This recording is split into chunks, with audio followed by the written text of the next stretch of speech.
નમસ્કાર દર્શક મિત્રો, હું છું રૂપલ હુણેચિયા. સંપૂર્ણ ન્યૂઝમાં આપનું સ્વાગત છે. જોઈએ આજના મુખ્ય સમાચાર.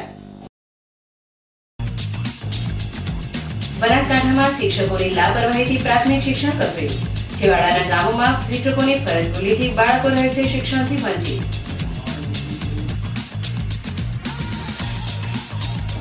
ધાનેરા પંથકના પેટ્રોલ પંપો ઉપર ભેળસેળ થતી હોવાની બુમરાળ. તંત્ર દ્વારા ભેળસેળ રોકવા પેટ્રોલ પંપની તપાસ કરવાની માંગ. પાલનપુરમાં ટ્રાફિક નિયમનો ભંગ કરતા વાહનો સામે કાર્યવાહી. એરોમા સર્કલ ઉપર વાહનોને ફટકારાયો દંડ. સરોત્રા ગામે પાંડવકાળનું ધોળેશ્વર મહાદેવ મંદિર લોકો માટે અનેરી આસ્થાનું કેન્દ્ર. અહીં સુશોભિત 108 ફૂટ ઊંચા ત્રિશૂળના દર્શન માત્રથી લોકોને મળે છે નવગ્રહની શાંતિ. સંપૂર્ણ ન્યૂઝ આપની આંગળીના ટેરવે. ઇન્ટરનેટ ઉપર સંપૂર્ણ ન્યૂઝ જોવા લોગિન કરો www.youtube.com/સંપૂર્ણ ન્યૂઝ. જોઈએ સમાચારો વિગતવાર. બનાસકાંઠા જિલ્લો પછાતપણાનો કલંક ધરાવે છે, જેમાં હાલ છેવાડાના વિસ્તારોમાં શિક્ષણનું સ્તર ડામાડોળ બનતા બાળકોના ભવિષ્યની ચિંતાથી લોકો મૂંઝાઈ રહ્યા છે. બનાસકાંઠા જિલ્લો પહેલાથી જ શિક્ષકોની ભારે ઘટ ભોગવી રહ્યો છે, જેમાં આંતરિયા અને છેવાડાના ગામડાઓમાં શિક્ષકોની અનિયમિતતાના કારણે શિક્ષણ કથળી રહ્યું છે. વાવ, થરાદ, સુઈગામ, લાખણી અને દાંતા અમીરગઢ પંથકની પ્રાથમિક શાળામાં કેટલાક શિક્ષકો ફરજમાં ગુલ્લી મારી રહ્યા છે, જેને લઈ શાળામાં બાળકો પૂરતું શિક્ષણ મેળવી શકતા નથી. જોકે સરકાર દ્વારા શિક્ષણનો હક તમામ બાળકોને મળે તે માટે સઘન પ્રયત્નો કરવામાં આવી રહ્યા છે, તો બીજી બાજુ બનાસકાંઠામાં શિક્ષણ તંત્રની લાપરવાહીના કારણે શિક્ષકો ફરજમાં ગુલ્લી મારે છે, જેને લઈ છેવાડાના બાળકોને શિક્ષણનો હક પ્રાપ્ત થઈ શકતો નથી. ત્યારે જિલ્લામાં શિક્ષણનું સ્તર ઊંચું આવે અને દરેક વિદ્યાર્થીને શિક્ષણનો પૂરતો હક મળે તે માટે જિલ્લા શિક્ષણ તંત્ર સજાગ બને તેવી લોકમાંગ ઉઠવા પામી છે. બાકી તો કેટલીક શાળાઓમાં ચલતી હૈ હોતી હૈનો ઘાટ જોવા મળે જ છે. જિલ્લા પંચાયતના પ્રમુખ ઉપપ્રમુખની વર્ષ 2013માં ચૂંટણી યોજાઈ હતી, જેમાં કોંગ્રેસમાંથી ચૂંટાયેલા રાજેન્દ્ર જોશી અને કોંગ્રેસના 2 સભ્યોએ ભાજપ સાથે ભળી જઈ પ્રમુખ પદ મેળવ્યું હતું. આ અંગે કોંગ્રેસ દ્વારા પક્ષાંતર ધારા હેઠળ કોર્ટમાં ધાર નાખવામાં આવી હતી, જેમાં કોર્ટે 3 સભ્યોને પક્ષાંતર ધારા હેઠળ બરતરફ કર્યા હતા. જે અંગેની પ્રમુખ અને સભ્યોએ અપીલ કરતા ડબલ બેન્ચના ન્યાયાધીશોએ અપીલ કાઢીને કોર્ટનો અગાઉનો હુકમ માન્ય રાખ્યો હતો. જિલ્લા પંચાયત બનાસકાંઠાની વર્ષ 2013માં યોજાયેલી ચૂંટણીમાં કોંગ્રેસના 28 અને ભાજપના 26 સદસ્યો ચૂંટાયા હતા. ત્યારે 13 માર્ચ 2013ના રોજ પ્રમુખ અને ઉપપ્રમુખની ચૂંટણી યોજાઈ હતી, જેમાં રાજેન્દ્ર જોશી સહિત 2 સભ્યો કાનજીભાઈ પીરાભાઈ અને દરિયાબેન ચમનભાઈ ઠાકોર ભાજપમાં ભળી ગયા હતા, જેથી રાજેન્દ્ર જોશી પ્રમુખ પદે બિરાજમાન થયા હતા. દરમિયાન કોંગ્રેસના સદસ્ય લક્ષ્મીબેન કરણે પક્ષાંતર ધારા હેઠળ કાર્યવાહી કરવા કોર્ટનો આશરો લીધો હતો, જેમાં કોર્ટે આ ધારા હેઠળ બરતરફ કરવાનો આદેશ કર્યો હતો, જેથી રાજેન્દ્ર જોશીએ ડબલ બેન્ચના ન્યાયાધીશ સમક્ષ અપીલ કરી હતી, જે કોર્ટે ફગાવી દીધી હતી અને અગાઉ કોર્ટે કરેલો હુકમ યથાવત રાખ્યો હતો, જેના પગલે હવે 3 સભ્યો બરતરફ થયા છે. બનાસકાંઠા એલસીબી પોલીસે પાલનપુર તાલુકાના સામડી ગામેથી ₹1.33 લાખનો વિદેશી દારૂ ઝડપી પાડ્યો છે. પાલનપુર તાલુકાના સામડી ગામે લાલસિંહ નામનો શખ્સ વિદેશી દારૂનો કારોબાર ચલાવતો હોવાની બાતમીના આધારે પાલનપુર એલસીબીની ટીમે સામડી ગામે લાલસિંહના ખેતરમાં દરોડો પાડ્યો હતો, જેમાં વિવિધ બ્રાન્ડનો ₹1.33 લાખનો વિદેશી દારૂ મળી આવતા પોલીસે દારૂનો જથ્થો ગઢ પોલીસને સોંપી બનાવના આરોપી લાલસિંહ વિરુદ્ધ ફરિયાદ દાખલ કરી છે, જેની વધુ તપાસ ગઢ પોલીસ ચલાવી રહી છે. બનાસકાંઠાના ધાનેરા પંથકના પેટ્રોલ પંપો ઉપર પેટ્રોલ ડીઝલમાં ભેળસેળ કરાતી હોવાની લોકોમાં બુમરાળ ઉઠવા પામી છે. ત્યારે તંત્ર દ્વારા ધાનેરાના પેટ્રોલ પંપો ઉપરથી પેટ્રોલ ડીઝલના સેમ્પલ લઈ તપાસ કરવાની જરૂર છે. મોંઘવારીનો માર સહન કરતી પ્રજાને મોંઘવારીમાંથી રાહત આપવા માટે સરકાર દ્વારા પેટ્રોલ ડીઝલના ભાવ ઘટાડી રહી છે, તો બીજી બાજુ કેટલાક પેટ્રોલ પંપના માલિકો પોતાના સ્વાર્થ ખાતર પેટ્રોલ ડીઝલના ભેળસેળ કરી વાહન ચાલકોને છેતરી રહ્યા છે.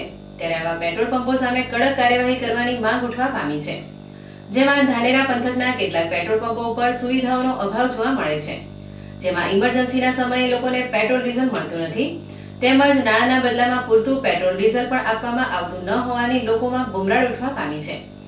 તેમજ કેટલાક પેટ્રોલ પંપો ઉપર ભેળસેળ કરવામાં આવતું હોવાની ચર્ચાઓ જોર પકડી રહી છે. ત્યારે જવાબદાર અધિકારીઓ દ્વારા પેટ્રોલ ડીઝલમાં ભેળસેળને રોકવા ધાનેરાના પેટ્રોલ પંપોની ઓચિંતી તપાસ કરવાની જરૂર છે।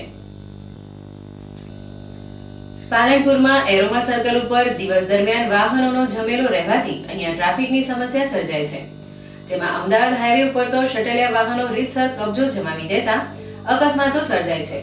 ત્યારે ટ્રાફિકની આ જટિલ સમસ્યા ઉપર અંકુશ મેળવવા માટે આજે પોલીસ અને આરટીઓ દ્વારા વાહન ચેકિંગ ઝુંબેશ હાથ ધરવામાં આવ્યું હતું, જેમાં પોલીસ વડાની સૂચનાથી અહીંયા પોલીસ ટીમ દ્વારા અડચણરૂપ વાહનોના ચાલકો વિરુદ્ધ દંડનીય તેમજ વાહન જપ્ત કરવાની કાર્યવાહી કરવામાં આવી હતી, જેને લઈ ટ્રાફિકથી ધમધમતા આ માર્ગે આજે પોલીસની હાજરીથી ખુલ્લો જોવા મળ્યો હતો। જોકે એરોમા સર્કલ ઉપર ડીસા અમદાવાદ મહેસાણા અને આબુ રોડ રૂટના શટલિયા વાહનો આડેધડ પાર્ક થતા હોય અહીંયા દિવસ દરમિયાન ટ્રાફિકની સમસ્યા સર્જાય છે। જોકે અહીંયા જિલ્લા ટ્રાફિક પોલીસની ઓફિસ હોવા છતાં ટ્રાફિક બાબતે કોઈ કાર્યવાહી કરાતી નથી, ત્યારે આજે આરટીઓ અને પોલીસને ટ્રાફિકનું કામ કરવાની ફરજ પડી હતી।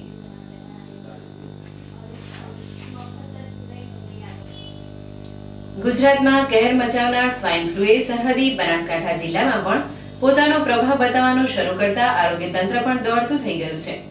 જિલ્લામાં 1.5 ડઝનથી પણ વધુ સ્વાઇન ફ્લુના કેસો નોંધાતા આરોગ્ય તંત્ર આળસ ખંખેરી એક્ટિવ થવા માંડ્યું છે, જેના ભાગરૂપે ગતરોજ પાલનપુર સિવિલ હોસ્પિટલમાં જિલ્લા આરોગ્ય અધિકારી AH આચાર્યએ સરપ્રાઇઝ મુલાકાત લઈ સ્વાઇન ફ્લુના કેસોની સમીક્ષા કરી સિવિલ સર્જનને જરૂરી માર્ગદર્શન પૂરું પાડ્યું હતું। બનાસકાંઠા જિલ્લો રાજસ્થાનની સરહદે આવેલો હોય રાજસ્થાનને જોડતા માર્ગો પર ચેકપોસ્ટો આવેલી છે, જોકે આ ચેકપોસ્ટ ઉપર મોટા પાયે ગેરરીતિ થતી હોવાની બૂમરાડો ઉઠવા પામી છે। બનાસકાંઠામાં અમીરગઢ, અંબાજી, ગુંદરી અને ખોડા ચેકપોસ્ટ આવેલી છે। આ ચેકપોસ્ટો ઉપર ફોલ્ડરિયા રાજ ચાલતું હોય વહીવટ પણ ફોલ્ડરિયાઓના ઇશારે થઈ રહ્યો છે, જેમાં ઓવરલોડ વાહનોને બારોબાર કાઢવામાં આવતા હોય સરકારી તિજોરીને ભારે નુકસાન થઈ રહ્યું છે। જોકે ચેકપોસ્ટ ઉપર ચાલતી પોલમપોલી દારૂ અને પશુઓની હેરાફેરીની ચાળી ખાઈ જાય છે, જેમાં અમીરગઢ અને ગુંદરી ચેકપોસ્ટની ગેરરીતિઓને લઈ લોકોમાં ભારે રોષ ઉઠવા મળ્યો છે। ત્યારે સરકારી તિજોરીને નુકસાન થતું અટકાવવા જિલ્લા આરટીઓ અધિકારી ચેકપોસ્ટોનું મોનિટરિંગ કરે તે જરૂરી છે। બનાસકાંઠા જિલ્લાની ભૂમિ દેવી દેવતાઓની ભૂમિ મનાય છે। અહીંયા જગતજનની માં અંબા, કાળિયા ઠાકર, ભગવાન ધણીધર અને મહાભારત કાળના ઐતિહાસિક શિવ મંદિરો આવેલા છે, જેમાં અમીરગઢ તાલુકાના સરોદરા ગામે પાંડવ કાળનું શ્રી ધોળેશ્વર મહાદેવ મંદિર આવેલું છે, જ્યાં શિવ ભક્તો દ્વારા પ્રસ્થાપિત કરવામાં આવ્યું છે 108 ફૂટ ઊંચું ત્રિશૂળ। અષ્ટધાતુમાંથી બનેલ ગુજરાતના સૌથી ઊંચા ત્રિશૂળના દર્શન માત્રથી લોકોને નવગ્રહની શાંતિ મળતી હોવાનું મનાઈ રહ્યું છે। સરોદરા ગામે પ્રાચીન ચંદ્રાવતી નગરીને અડીને આવેલું છે। આ ગામમાં પાંડવોએ મહાભારત કાળ દરમિયાન વનવાસ ગાળ્યો હોવાના પુરાવા આજે પણ મોજૂદ છે।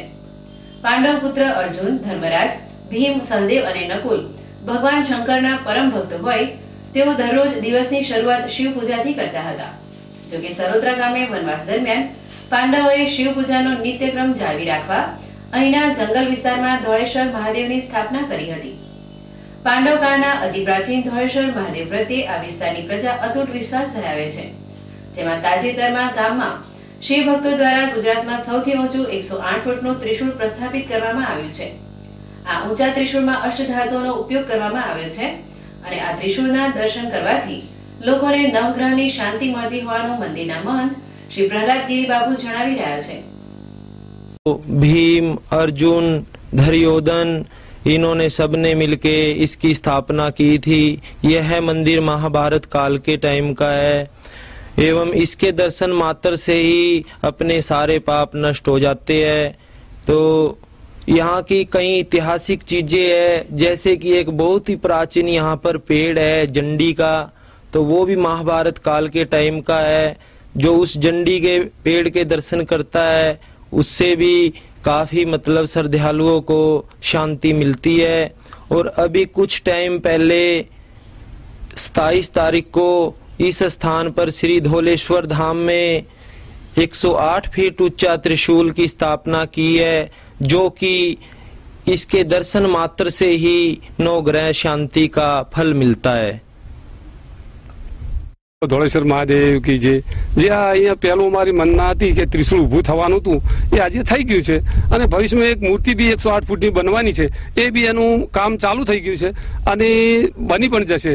જે મુનિજી મહારાજ અહીંયા પધારવાના છે પધારશે અને અમારી પહેલાદગીરી બાપુની પ્રેરણાથી જે તે સારા કામ થાય છે એ બી થવાના છે અને થશે.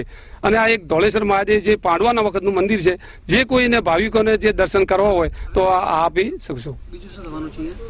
અને એક 108 ફૂટ જે ફેર મૂર્તિ બનાવવાની છે ભગવાનની મહાદેવજીની એ બી બનવાની શક્યતા ચાલુ જ છે. જો કે આ ધોળેશ્વર મંદિર ખાતે 108 ફૂટ ઊંચું ત્રિશૂળ પ્રસ્થાપિત કર્યા બાદ હવે આ ઐતિહાસિક મંદિરમાં 108 ફૂટ ઊંચી ભગવાન શિવની પ્રતિમા પ્રસ્થાપિત કરવાની ગ્રામજનોએ તૈયારી આરંભી છે. આમ સરોત્રા ગામે મનને શાંતિ આપતા ધોળેશ્વર મહાદેવ મંદિરે ભક્તોને પાંડવકાળના શિવજીની સાથે ગુજરાતના સૌથી ઊંચા 108 ફૂટ ત્રિશૂળના દર્શનનો લાહો પ્રાપ્ત થાય છે. ફરી એક નજર આજના મુખ્ય સમાચાર ઉપર. બનાસકાંઠામાં શિક્ષકોની લાપરવાહીથી પ્રાથમિક શિક્ષણ કથળ્યું. છેવાડાના ગામોમાં શિક્ષકોની ફરજ ભૂલીથી બાળકો રહે છે શિક્ષણથી વંચિત.